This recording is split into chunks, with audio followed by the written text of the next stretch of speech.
thank you everybody. I really do appreciate the opportunity to speak here today. It feels not quite like old home week because I'm here all the time, or at least seems like all the time. But it feels almost as if I'm defending a dissertation. Many of my former faculty members and colleagues that I've known and got to know through the years of being associated to ASU West are here. So, you know, if I stumble and bumble, it's because I feel like I'm defending something. What I wanted to do today really was to have an open conversation. I view this talk, this opportunity, really more for you all as students. You're standing on the threshold of entering into a career, and you're wondering to yourself, why did I study this, or what am I going to do with this degree? And before I get started, I always like to have a quick disclaimer, and to show, yeah, I'm a little old. In 1997, Mary Schmick wrote a really, really phenomenal poem.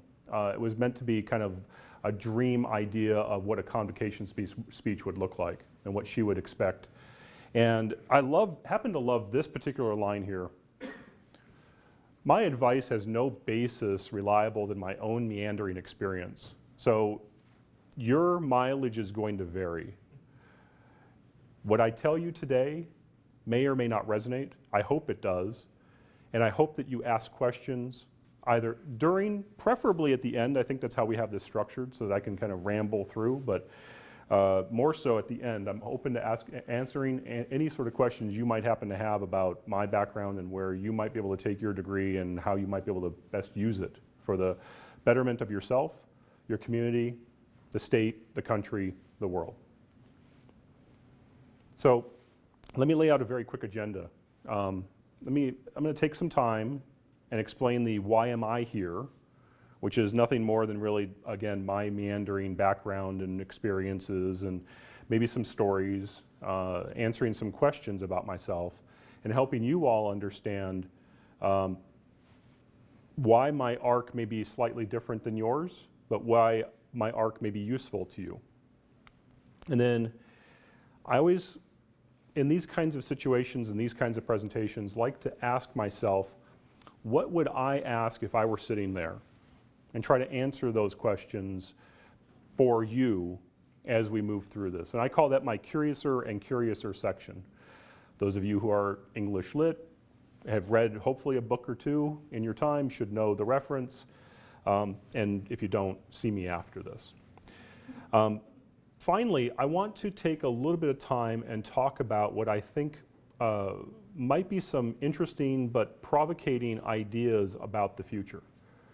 You know, I can stand here and say unequivocally that we stand at an interesting precipice.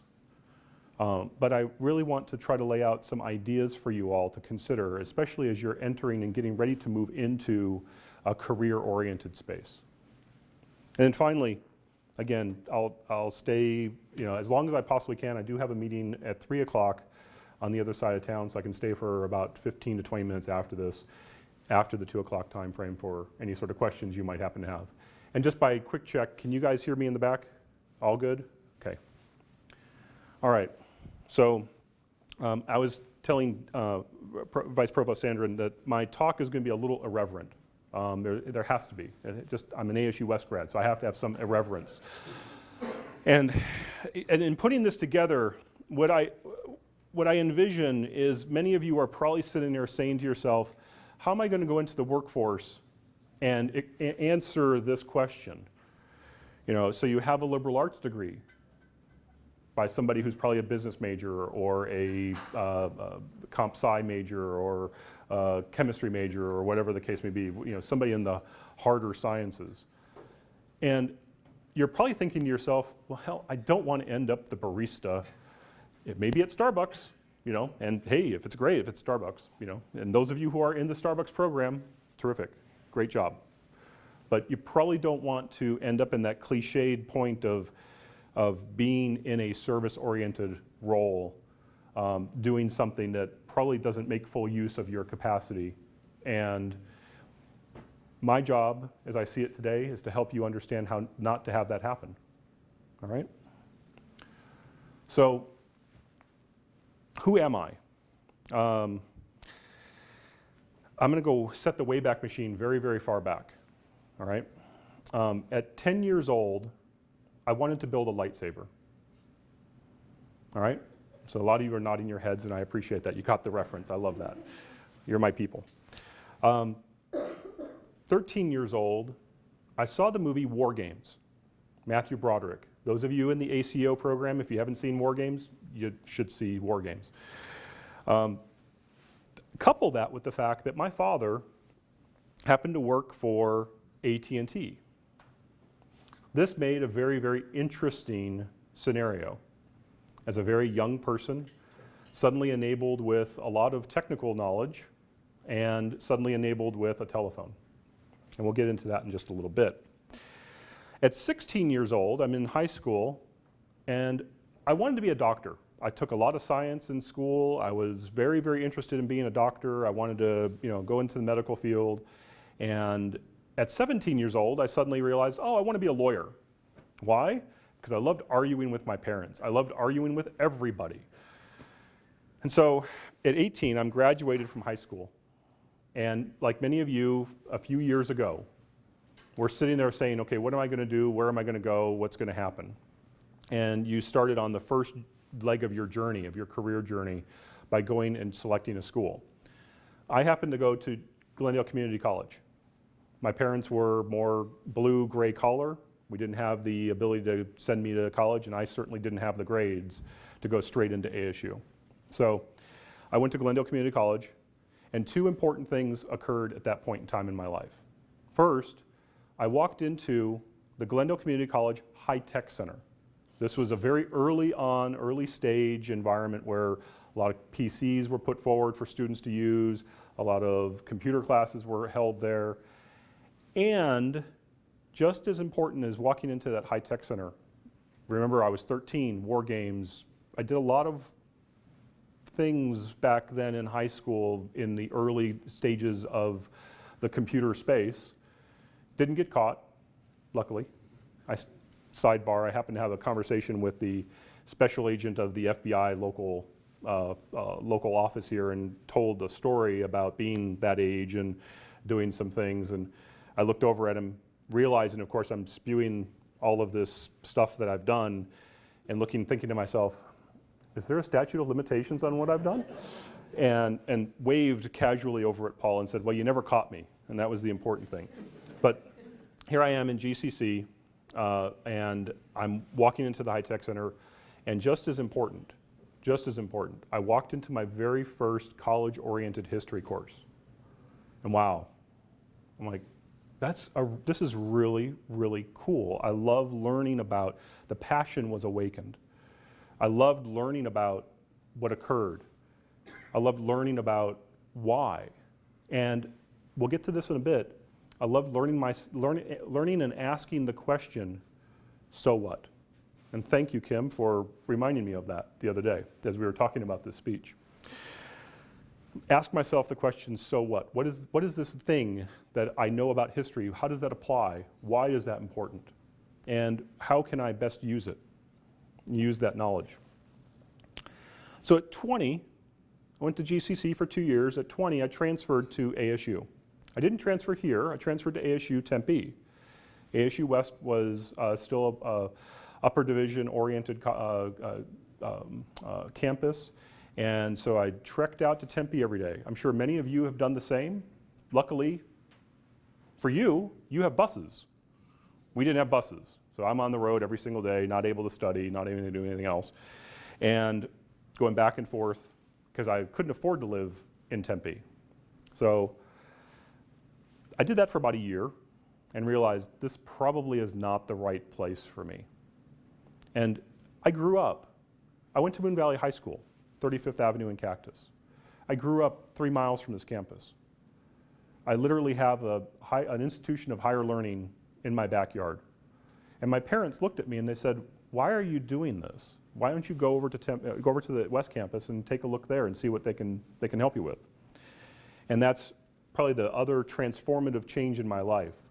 Not just taking that first history course at GCC, but then realizing that there were faculty members here on this campus who actually had studied what I wanted to learn about their entire lives.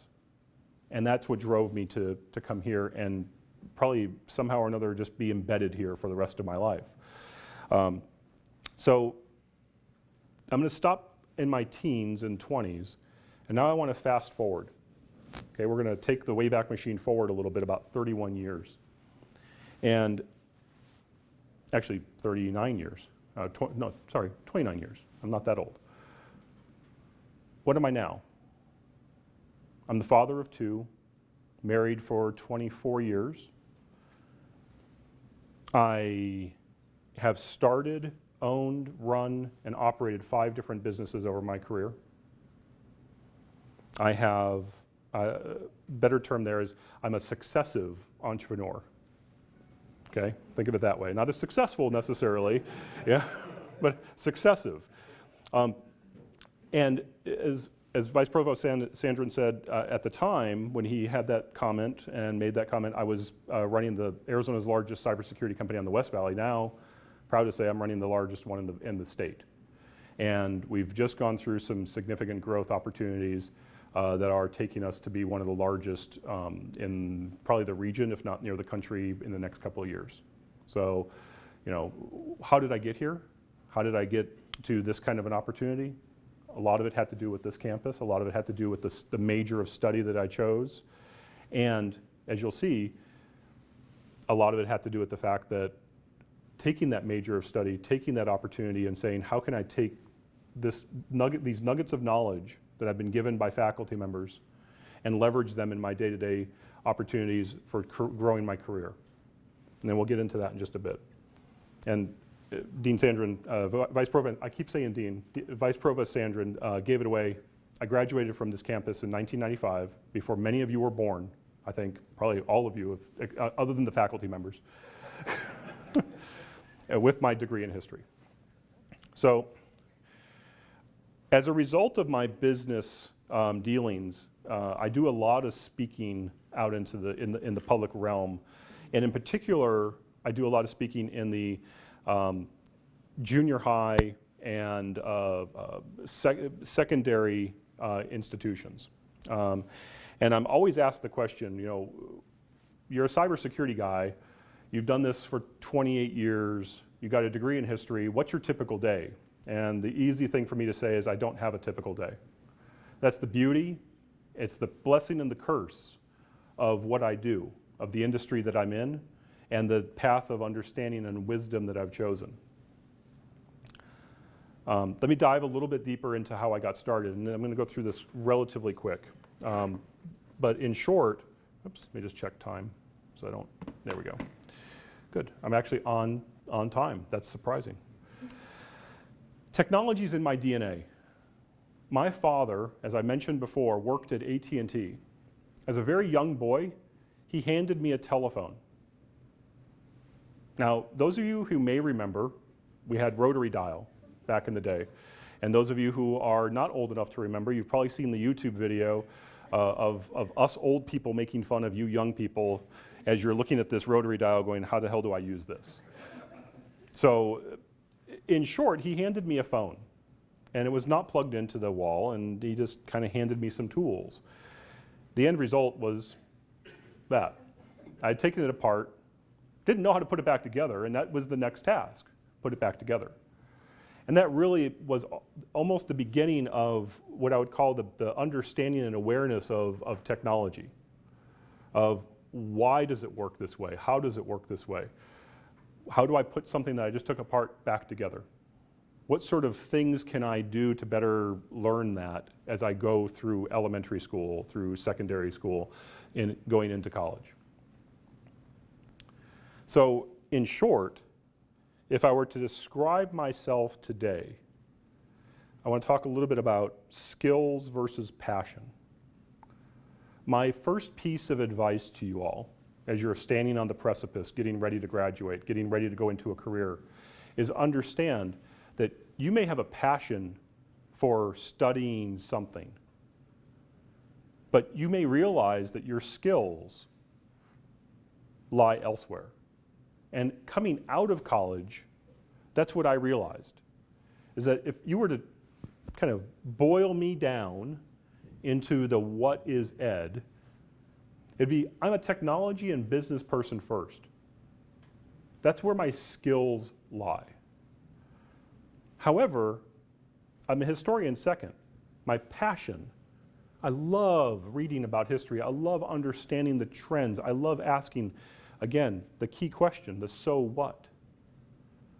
Why did this occur? Why did this person do this thing? And how does that translate and affect me today? And how can I best use that information to not just the advantage of myself, being selfish, the advantage of my company, but more importantly, how can I help communicate that out into the marketplace? How can I communicate that out so that people are aware that history matters? Your liberal arts degree matters. What you've learned, how you've learned to think, those all matter and will be extremely useful to you as you move into the next phase of your life. And as I mentioned, your mileage is going to vary. Please don't sit there thinking, I'm going to follow him in his path. Don't do that, because I can assure you that there are a lot of landmines that I haven't talked about, a lot of bad decisions that I've made. However, I hope that you take that concept of passion and skills forward as you think about how can I best use the knowledge that I've been imbibed with into my job experience. I'm going to talk about the employment situation. I want to diverge a little bit and talk about this because I think it's an important aspect.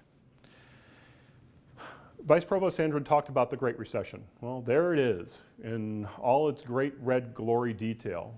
If I was having this conversation 11 years ago, I'd be telling all of you probably a bit of different advice. The beauty that you all have is terrific timing. You have come into a marketplace where rather than losing hundreds of thousands of jobs a month, you're actually in a marketplace where hundreds of thousands of jobs a month are being added. People are in need. We actually are at 3.7% unemployment. It's a 50-year low. You are walking into the job marketplace, if you so choose to go down that path, knowing that your skills are going to be extremely useful. Your passion will be what differentiates you and provides you opportunity in the marketplace. If I was having the same conversation back here, where we reached 10% unemployment, and this is, I don't want to get into the nuances of the unemployment numbers, but this is this is effectively what is reported in the marketplace, not the real unemployment. Same thing here, 3.7 is what's reported, not what's real. But at the end of the day, this is a huge economic opportunity for you. If you so chose, as a history major, as a sociology major, as a psychology major, you could take the passion that you have in that particular field of study and translate that for an employer into helping them understand how to best utilize you to maximize their capabilities. And that's one of the key goals that you should all have if you so choose to go into a career path and leverage your degree in that fashion. Two other pieces of info that I wanted to leverage here and show you. The National Center for Higher Education Management Systems and the Association of American Colleges and Universities. Essentially, the university system telling you liberal arts degrees are okay and they're good. So keep that in mind. Be skeptical of the source, okay? The university systems want you to understand that your liberal arts degree is useful. But of course, they put together studies that show that it's useful. So be skeptical of the info that's being provided out in the market.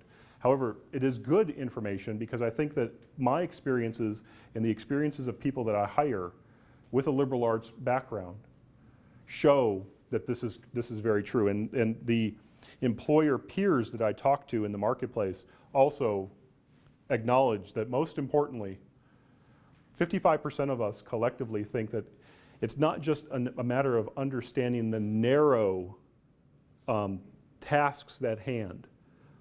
It's not just a matter of, tab A, slot B, tab A, slot B, and understanding how, economics work, or understanding how business works or marketing works.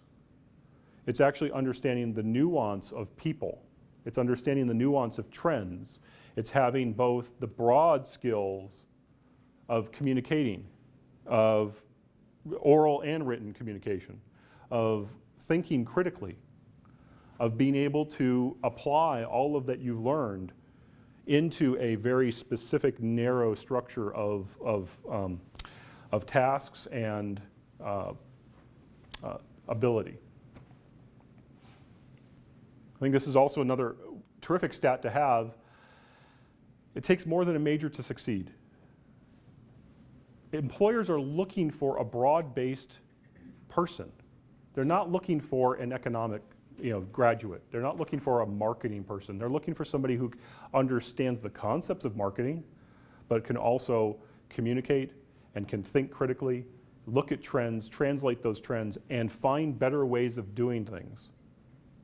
Not necessarily doing things rote and by the book. Let me go ahead and show you the inevitable, obligatory Robert Frost reference that I have to have in any such speech of this nature. And it's literally just a mile marker for me so I can check time, but more so, hopefully you all remember the poem. I'm going to take a little bit of time, and this is where I specifically wanted to talk a little bit about two key questions that if I was sitting there, I would want to ask me. First, what advice do you have for someone graduating with a bachelor's degree in whatever your degree happens to be, who wants to stay in this field as a career? I'll use me as an example. When I graduated from ASU, I had high hopes of going to graduate school and getting my master's degree, getting my PhD, and then essentially imitating the faculty members who have taught me, and be starting into a career in higher ed. Life got in the way a little bit. However, I did have a chance to go ahead and start my post-bac studies, not at ASU, at a different university in Ohio. And in doing that, two things occurred. One, I realized how much more appreciation I have for the faculty members who actually taught me. Because I walked in as a graduate student into my very first Political Science 101 course, and I realized how terrible a student I was, because I had 35 students in front of me who were just as bad as I was back in the day when I was taking 101 courses. And I realized this is not something that I want to do. But however, if you want to go down that path, then I think there are a couple of things that I would impress upon you in my experience that you need to be aware of. First and foremost, and again, forgive the irreverence, but do you want to be a barista for the rest of your life? That's a key question, because unfortunately, we aren't valuing higher education the way we should. So the opportunities for advancement, the opportunities for openings, the opportunities for pathways are not where they should be, or not where they were 20, 30, 40 years ago. So that's just a harsh reality. Our society doesn't value getting a PhD and going and teaching and passing on your knowledge. They should. They should just as much as they do and should post-secondary and secondary teachers and elementary teachers and so forth. We should, as a society, value that significantly more than paying a CEO. I make decisions all day. I tell people what to go do. I happen to be, have some experience in my field of study, but that's really all I do. Go do this, go do that, and they pay me a lot more money than an elementary school teacher, secondary or post-secondary educator. I would also say this, if you're looking to go into this as a career, irrespective, you're like, I don't care, Ed, I want to go into this as a career, I want to be a doctor, I want to get my doctorate, I want to teach, I want to be in a university. I think the other key trend that I've seen is that you need to consider a path that's very different than what your faculty members here have had at ASU, or what they may, their friends may have also had. And realize that we are in a different world in that, you've probably heard publish or perish many times, publish or perish from faculty members. We are in a different world where it's not just publish or perish, it's I have to continually produce content in order to differentiate myself. I have to continually advance the field as much as I can. So really what you're talking about here is being, living, breathing, eating, wanting to be nothing more than that field of study. And I applaud that if you're able to take that approach and go that path. It's not the path I chose, but certainly it's a path that's open to you. I would also take a look at elementary and secondary ed. Don't hesitate to focus on starting your pathway towards a career in higher ed, going a different route, and making certain that you find out whether or not you really want to be in a classroom full of kids teaching a 101 course, and whether that's something that you're really prepared for. As I said at the beginning, I wasn't, and it made me realize very quickly that this was a path I didn't want to take. I'm sure many of the faculty members here will disagree with this, and that's okay. But I see and have seen trends where in order to get into an institution of higher learning and to be that faculty member that you have, that you've been taught by, you probably generally have to wait for one of them to die. Once you're in this space, it's a great space. And you don't necessarily want to leave. So be prepared for the fact that you're going to be teaching for a long, long, long time before you can actually get to a point where they've been. I said it was going to be irreverent for those faculty members. You may disagree. So the other question I wanted to pose, actually, let me, I think more than anything else, this particular quote, if you are truly, truly focused on your realm of study, and you're truly focused on what you want to do, this quote should hopefully help guide you. It's from Stanley Crouch. He teamed up with Wynton Marsalis, a jazz trumpet player. And they produced a wonderful album called Premature Autopsies, or a song called Premature Autopsies. It's a spoken word with jazz undertones. Terrific, listen to it, should help change your life. But this quote here, the wax on the candle begins to melt, it will slide down and burn your hand. That is the course of study. That is the pain and anguish that you will feel by taking a long journey to achieve greatness in a field of study. There's going to be pain, there's going to be anguish, there's going to be heartache. And you have to keep that in mind if you choose this path.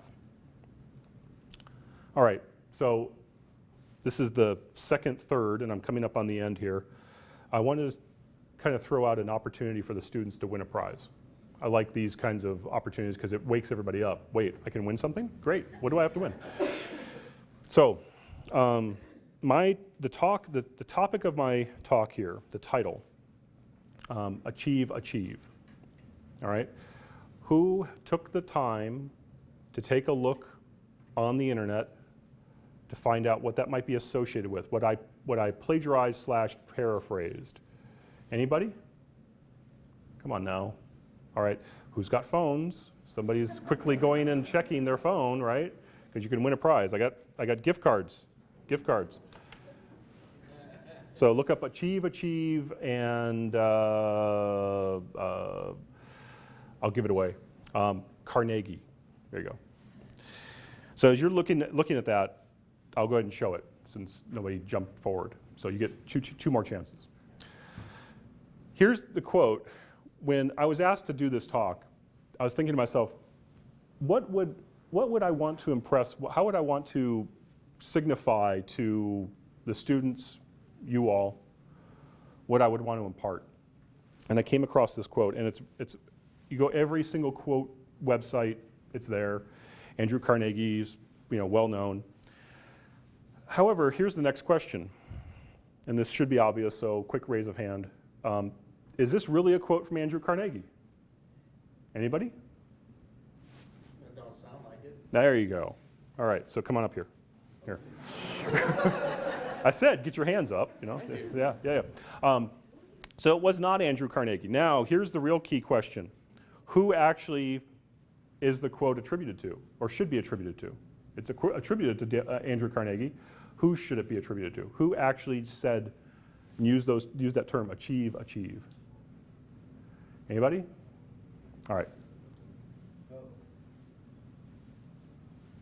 Ella Wheeler Wilcox, in a poem called Let the Past Go.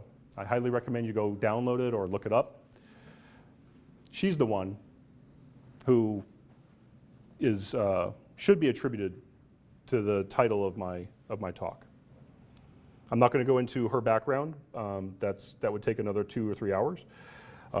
Suffice it to say that my point here is that your liberal arts degree should hopefully teach you, if nothing else, to be skeptical. Check your sources, be skeptical, right? That's probably been honed into us by faculty members from day one.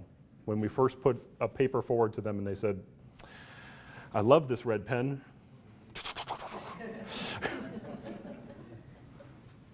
All right, second question, and I'm going to move through this.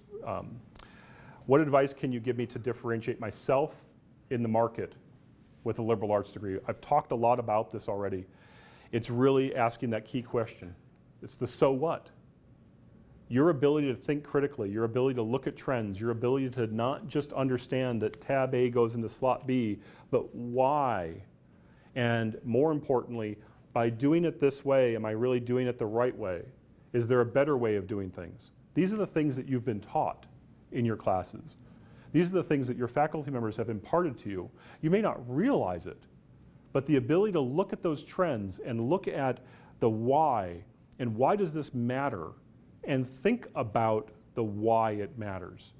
And more importantly, think about how can I change this? How can I improve it? That's the core of a liberal arts degree. And that's what you can bring to the marketplace if you want to go to an employer and leverage the passion you have and the skills you have to the betterment of the company you're trying to work for, the organization you're going to work for.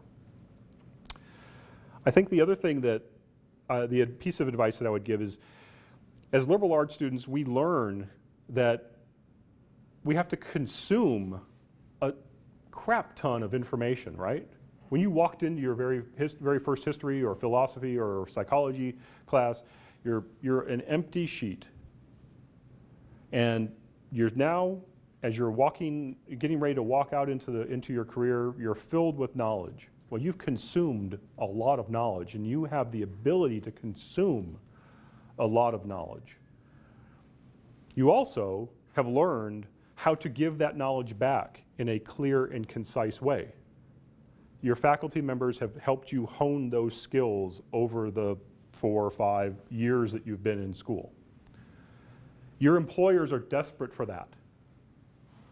They're desperate for that information. They're desperate for somebody who can think critically, communicate concisely. Do your research where you're wanting to go and apply. Don't, expect that somebody is going to, hire me because it's 3.7% unemployment. Expect instead that you've done your homework, just like you would on any other topic. Research the companies that you're looking to go talk to, wanting to go work at. Understand more effectively the people that you're going to be talking to. Probably one of the most effective uses of that I've had in my career. My wife and I moved back here during the recession in the early 2000s. The dot-com boom had collapsed, and the company that I was with had gone under. and we were in Boston. And we moved back here. My wife was pregnant with our very first child, and I was unemployed, effectively. I was on severance, but I was unemployed. And so I was looking for a new job, and immediately applied the same skills that I've always had and learned from here at ASU West and from my faculty members, which is I'm going to go research the companies that I want to work for. I want to research what they're doing. I want to research where they're going. I want to research the who's running the particular company. And that made my ability to get a job very, very quick, very easy, and very smooth, because I was able to walk in, communicate concisely with my potential employer during the interview, bring up trends that the company was undertaking, and ask questions of them to show that I was interested in what they were doing. And that helped me get a job during a recession with a baby on the way, and obviously a technology field.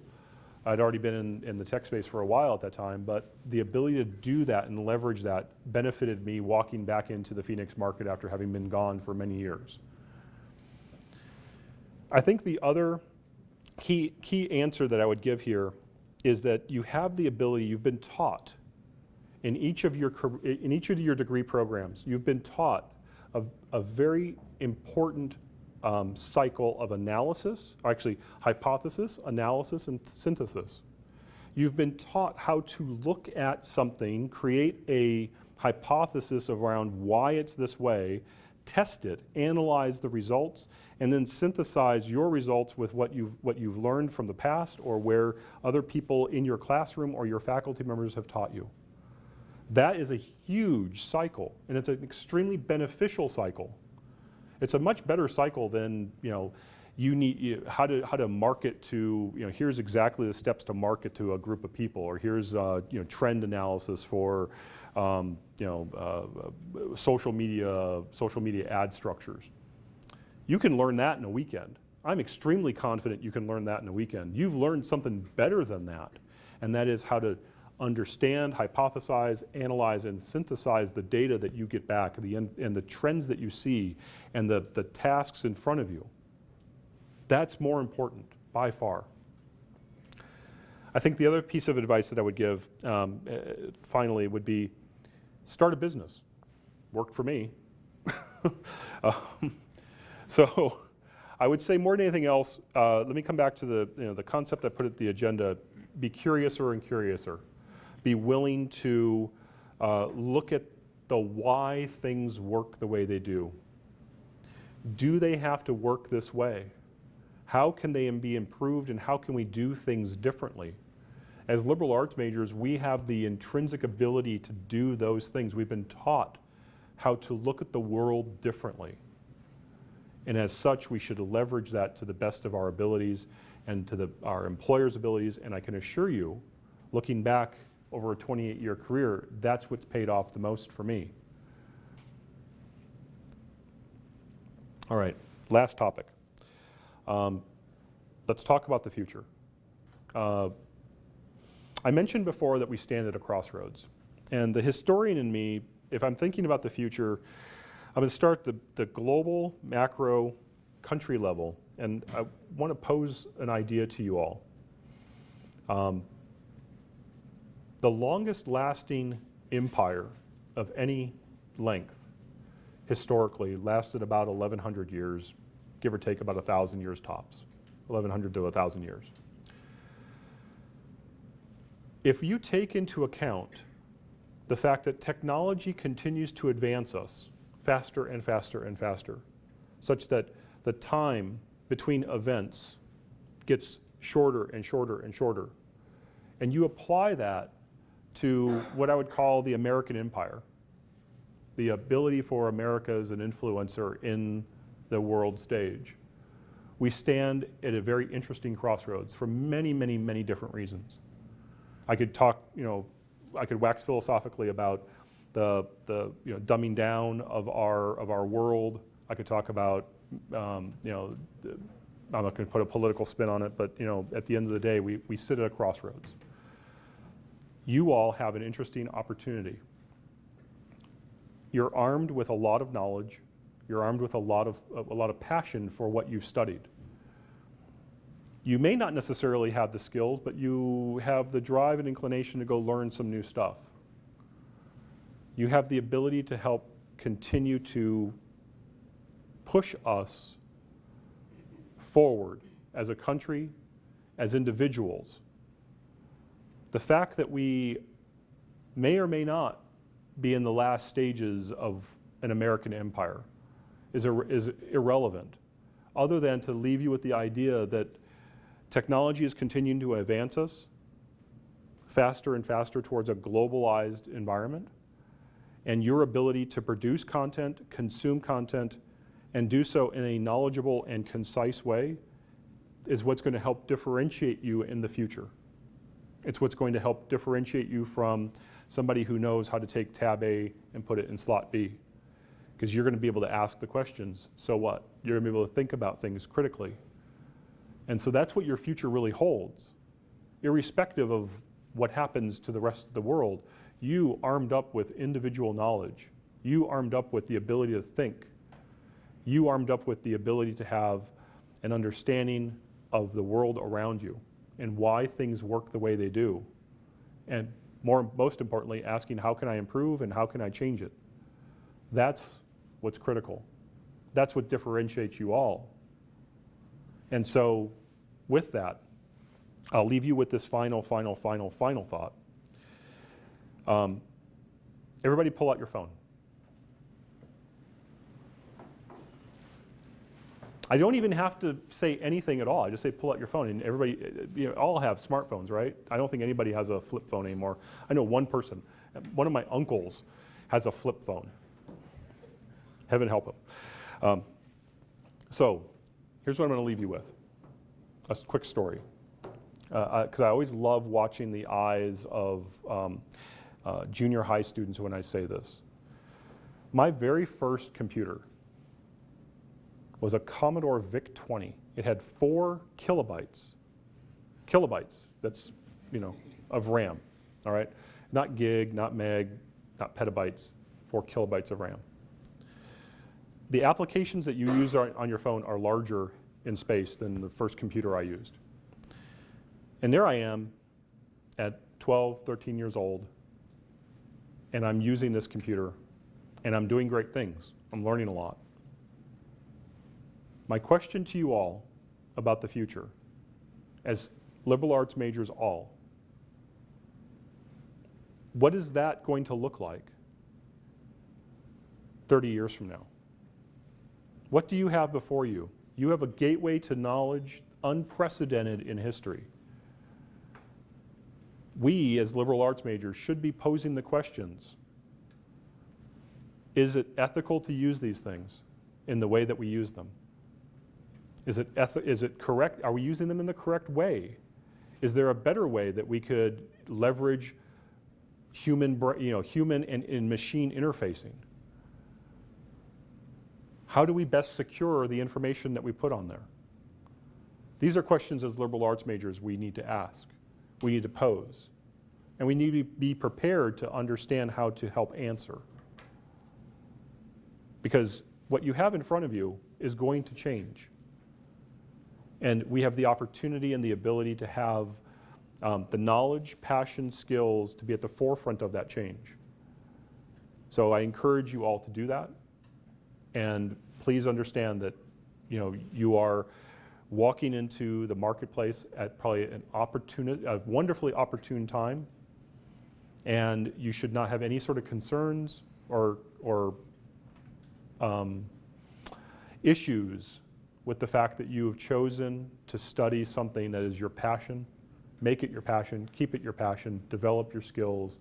And again, if you do go down the path of wanting this to be your career, this passion to be your career, then do so. Just understand it's going to take some time, and you're going to hold that candle, and that wax is going to burn down, slide down and burn your hand, but it's worth it because we need to continually advance.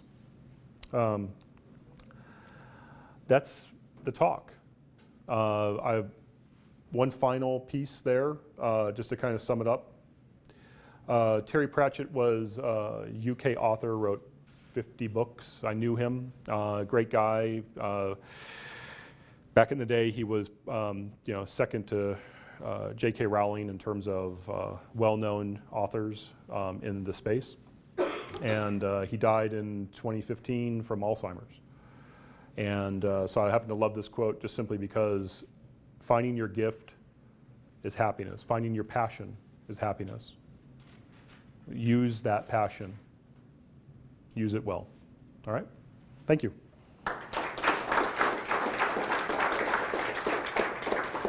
Questions? I got time. So questions, anybody? Please. As a tech company, are you worried about AI? As a tech company, am I worried about AI? No. I love AI. The bigger question is, as a tech company, how do I best use AI correctly and effectively in this world? And how do I stop people from using it incorrectly and inappropriately? But I have no problems with AI. I welcome our robotic masters. Other questions? And I didn't mean to sound flippant. I actually don't have a problem with it. Yeah, please. Someone who has a history degree and you work with technology, a lot of people I've debated with talk about how schooling is becoming online and the need for physical teachers is not going to be necessary. Do you agree with that or disagree with that? So the question, in case you didn't hear it, was as a history major and somebody in technology, as teaching becomes more and more of an online resource-intensive tool and platform, do I have concerns that we're losing out on the face-to-face human interaction? And the answer is yes. I think that if I were to pontificate for a few seconds, the online learning mode, that model is one where it works very effectively if I as the student am willing to bend and flex towards a modality that requires an impassioned transfer of knowledge. But I can assure you that there are many students out there who can't stand that and can't deal with that, and as one who loves the human interaction and human debate, if I would have only been given the opportunity to learn online when I was going to ASU West, I probably still would never have graduated. It was only through the interaction with people and being able to sit there not just during class, but probably more importantly, after class. Going up to your teacher and going up to your faculty member and saying, help me understand this a little bit more, or hey, I disagree with this. Can you help me understand why or what? I mean, those are moments that I treasure more than the actual, lessons learned and discussions of the frontier, the advancement of the American frontier. It's the time after. And so I truly feel that there's a place for technology, there's a use for technology. However, there needs to be an understanding of the different learning modalities. And understanding those different learning modalities, there's opportunity for people to say, this is what I want to do, and this is what I'm good at. And those two things will bring people to you. Hopefully that answered your question without too much of a philosophical flair. Other questions? Go ahead. Thanks for this great talk. I learned a lot of valuable lessons. So my question is, you and your company have a lot of students from this campus. Yes. Based on observation, can you share one common strength and one common weakness based on observation? But you don't have to answer the weakness. Oh, no, I'll answer both. So I would say, and the question was, and I didn't talk about this, but my company actually, we employ on a routine basis, I want to say, probably at least 5 to 10 interns per year, and then those people turn into employees. As we continue to grow, we continue to expand that way. And I would say that the one common strength that I see from an ASU West grad is, again, in particular, the ability to look across different not,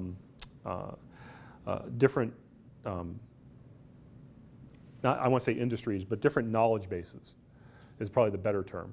The ability that, they take into account depth of understanding of technology, but how technology applies both from a sociological standpoint, from a psychological standpoint, from a economic standpoint, and then more importantly, probably than any of that, is their ability to consume, your ability to consume information. It's easy for me to sit there and say to a grad coming in as an intern or coming in as an employee, you got a weekend, I need you to get learned up on this particular topic. And I know and trust that they'll be able to do that you all will be able to do that. Weakness, I think if there was one weakness, it's, and I say this also introspectively to myself, growing up 3 miles from this campus, is we tend to be a little cloistered. This campus tends to be a little cloistered. It's a positive and a negative. I was once asked by President Crow to describe the West Campus. And hopefully many of you who have Hulu or Netflix will remember this, this pop culture reference. Those of us who saw it remember it. But I described the ASU West Campus as Cheers without the beer. The fact that you all get to know each other, the fact that you actually get time with your professors is huge. And so that cloistered feel can sometimes be a bit of an issue when we want to have somebody stretch outside of, let's say, a group that they're working in. So there's such a ability to create teams and strong connections that sometimes you have to break those connections in order to get improvement and to get people to move beyond their comfort zone. And we tend to create a very comfortable environment here. So that's probably the weakness that I would put forward. Questions? Others? Can't say it enough. Go forth, conquer, enjoy, keep this passion that you have on this topic, leverage it, develop the skills. The skill development's easy. That's what I'll tell you more than anything else, to sum it all up. Learning a new skill is easy. The passion you have for the topic that you've learned, that's what's gonna take you forward. So congratulations to the near graduates. Thank you for the opportunity to speak here. And again, if I'm willing to stick around for a little bit and answer any questions you might happen to have. Thank you.